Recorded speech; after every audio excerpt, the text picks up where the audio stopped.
শিশুদের জন্য কি গুরুত্বপূর্ণ, শিক্ষা না সংস্কৃতি? আজকাল স্কুলে কি শিক্ষা দিচ্ছে? শুধু শিক্ষা দেওয়ার হচ্ছে, সংস্কৃতি আর দেওয়া হচ্ছে না, যেখানে উভয় থাকা উচিত। তুমি তোমার ছেলেকে স্কুলে পাঠাও, তাই না? কারণ সে বড় হয়ে তোমাকে এক গ্লাস জল দেবে, তোমাকে সম্মান করবে, তোমার সাথে ভদ্রভাবে কথা বলবে। কিন্তু আজকাল যখন একটি ছেলে শিক্ষিত হয়ে আসে, তখন সে তার মাকে তার মা মনে করে না, সে তার বাবাকে তার বাবা মনে করে না, সে তার বাবা মাকে সম্মান করতে ভুলে যায়। তাহলে তুমি কি তোমার ছেলেকে শিক্ষিত হতে পাঠাও, নাকি তাকে সন্ত্রাসী বানাতে? যখন তুমি তোমার ছেলেকে স্কুলে পাঠাও, তখন কি তাকে সংস্কৃতিবান করতে পাঠাও, যাতে সে বৃদ্ধ বয়সে তোমার ভরসা হয়ে ওঠে?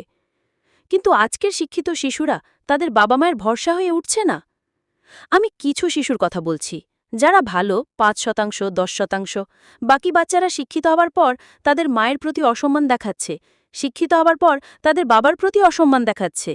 তাহলে বলো, আগামীকাল যদি তোমার ছেলে শিক্ষিত হওয়ার পর তোমাকে লাঠি দিয়ে মারে, তোমার উপর রাগ দেখায়, তাহলে তাকে শিক্ষিত করা কি মূল্যবান? এটা ভাই কোন ধরনের শিক্ষা? এটা একটা বোকামি। যে ছেলে তার বাবা তার মায়ের উপর রাগ দেখায়, সে শিক্ষিত নাকি বোকা? বলো, তুমি তাকে কি বলবো?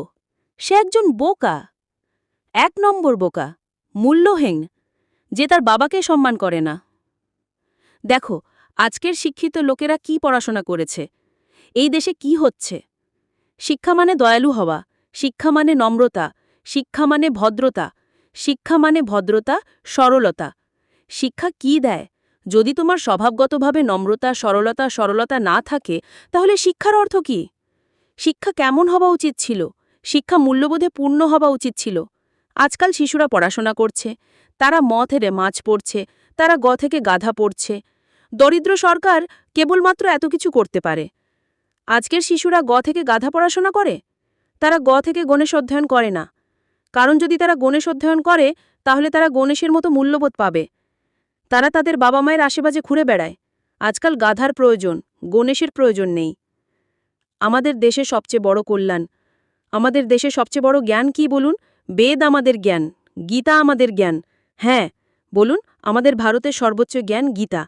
তাই বর্তমান যুগে স্কুল কলেজে গীতা আর বেদ পাঠ করানো উচিত। তাই সরকারের কাছে বিনীত অনুরোধ করব, যেন প্রত্যেক স্কুলে যেন গীতা আর বেদ সিলেবাস রাখা হয়। জয় গীতার জয়।